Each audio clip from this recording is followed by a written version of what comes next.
বহুত অসভ্য মানুহ দেখিছে নহয় সিহঁতৰ সহায়ৰ কাৰণে আহিছো আকৌ কেনেকে কৰিছে চি চি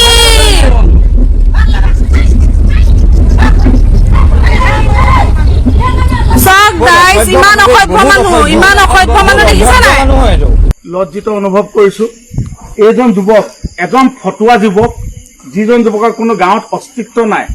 এজন চোৰ দালালি মদাহী এই যুৱকজনৰ কাৰণে গাঁৱত আজি এগৰাকী যুৱতী আৰু এজন যুৱকে ৰাস্তা চিনি নাপায় মোৰ ৱাৰ্ডত প্ৰৱেশ কৰিলে তেনে ক্ষেত্ৰত তেওঁলোকে বেলেগ বান্যাত্মক সহায় কৰি আহিছিলে কিন্তু তেওঁলোকৰ ওচৰত সীমিত কেইটামান পানী বটল আছিলে পানী বটল কেইটা দি অহা অৱস্থাত এইজন যুৱকে অভদ্ৰামী কৰিছিলে আৰু যিটো আজিৰ তাৰিখত ছচিয়েল মিডিয়াত সামাজিক মাধ্যমত ভাইৰেল হৈ আছে যিটোৰ কাৰণে আমি আজি লজ্জিত বহুত অভদ্ৰামী কৰিলে তাৰ কাৰণে আজি আমি গোটেই গাঁওবাসী ইয়াত সমবেত হৈ এইজন যুৱকক আমি যি গাঁওবাসী হিচাপে শাস্তি দিব লাগে আমি দিছো গতিকে অসমবাসীৰ ওচৰত আমি সম্পূৰ্ণৰূপে লজ্জিত আৰু আমি ক্ষমা বিচাৰিছো আপোনালোকৰ ওচৰত কৰ জোৰে গোটেই গাঁওবাসী হৈ ক্ষমা বিচাৰিছো আপোনালোকে আমাক ক্ষমা কৰিব আৰু যদি এনেকুৱা যুৱক এইটো এৰিয়াত আহিলে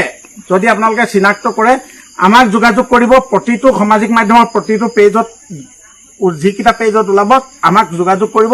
এনেকুৱা যদি বৈজাত হাৰামী গাদ্দাৰ এনেকুৱা যুৱক ওলাই আমাক যোগাযোগ কৰিব আমি তাৰ বিহিত ব্যৱস্থা কৰিম কিন্তু আমাক মাত্ৰ অসমবাসী ৰাইজে ক্ষমা কৰক উপৰনেজে কৈৱত্যবাসী ৰাইজো গোটেই নদী কিনাৰত বানপৰীয়া ৰাইজ চব মথাৰিত আছে এইজন যুৱকৰ কাৰণে আমি বদনাম হ'ব খোজা নাই গতিকে ইয়াক যি শাস্তি দিব লাগে আমি গাঁওবাসী হিচাপে দিছো আপোনালোকে মাত্ৰ ক্ষমা কৰক কাৰণ এইখন গাঁৱত আমাৰ উঠি অহা যুৱক যুৱতী বহুত আছে বহুত মানুহ আমাক সহায় কৰিবলৈ আহি আছে এনেকুৱা যুৱকৰ কাৰণে যাতে মোৰ গাঁওখন মোৰ উঠি অহা যুৱক যুৱতীসকল লজ্জিত নহয় গতিকে আপোনালোকে আমাক ক্ষমা কৰি দিব ধন্যবাদ ভিডিঅ'টো সম্পূৰ্ণ কৰি চোৱাৰ বাবে আৰু এনেকুৱা ধৰণৰ ভিডিঅ' নিত পাই থাকিবলৈ চেনেলটো ছাবস্ক্ৰাইব কৰি ভিডিঅ'টো এটা লাইক কৰি দিব লগতে এটা হেল্প কৰিব আজিলৈ ইমানে পুনৰ লগ পাম অন্য এটা ভিডিঅ'ত ধন্যবাদ